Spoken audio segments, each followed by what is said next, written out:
Speaking with Ben Mendelsohn, who plays King George VI in Darkest Hour, latest movie from Focus Features coming out in December at Cinemark theaters.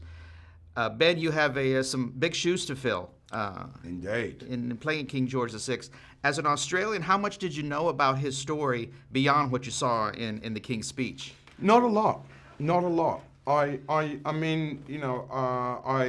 Not a lot at all. I knew that he was, Her Majesty's father, and that's a pretty big deal in and of itself.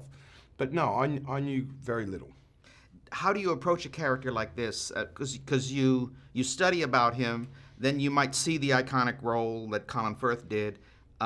What kind of things did you find you had to do in order to make this role work for you? I had to try and watch as much, source material as I could, which is basically newsreels in this case. I'd seen The King's Speech and loved it, and it's a beautiful performance. And then I had to just try and work on the dialect stuff. But I was very ably assisted in that. They had great people to work with. And besides just the dialogue part of it, there is a regalness and a stature that goes along with this type of a character. Is it something when you put the costume on, it came to you, or you had to work on that too?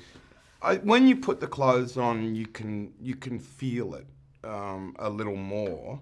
Those clothes are beautiful, and they do give you a certain sense of stature. And when you compare that with how Gary Oldman was portraying Winston Churchill and your scenes together, I mean, there was a definite contrast, not necessarily just of styles and of the men themselves, but it's palpable. You feel it on the screen. That must have been very interesting to do. Well, I think their relationship, as it's portrayed in Darkest Hour, is very interesting because they both have things where they have the higher status than the other.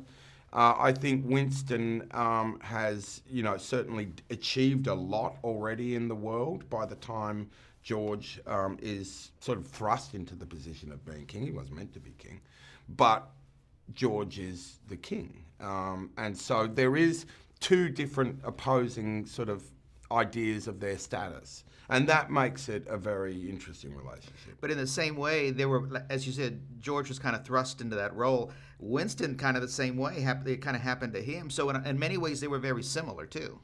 Yeah, there is a lot of crossover between them. They were kind of, as it were, accidental rulers or leaders. And yeah, they do share that in common. Although George, certainly at the start, is not, approving of, not a matter of approving, would vastly prefer a different Prime Minister. I believe we are to meet regularly. Once a week, I'm afraid. How are you for Mondays? I shall endeavour to be available on Mondays. 4 o'clock? I nap at 4. Is that permissible? No, but necessary. I work late. Then perhaps lunchtime. Lunch? Mondays? Your Majesty. Prime Minister. How was it working with Joe Wright in terms of him as a director? What kind of things did he help you work through to get into the character of King George? Joe has an incredible sense of all of the major kind of components of film. He allows his actors a great deal of space and grace to execute their jobs. Joe's up for pulling it all apart and looking at all the little bits and talking about it. And, Joe has an incredible sense of movement through film. Joe's a joy to work for. He's also great at creating atmospherics on set. Well, it all came through incredibly well. Ben, thanks for your time. Thank you.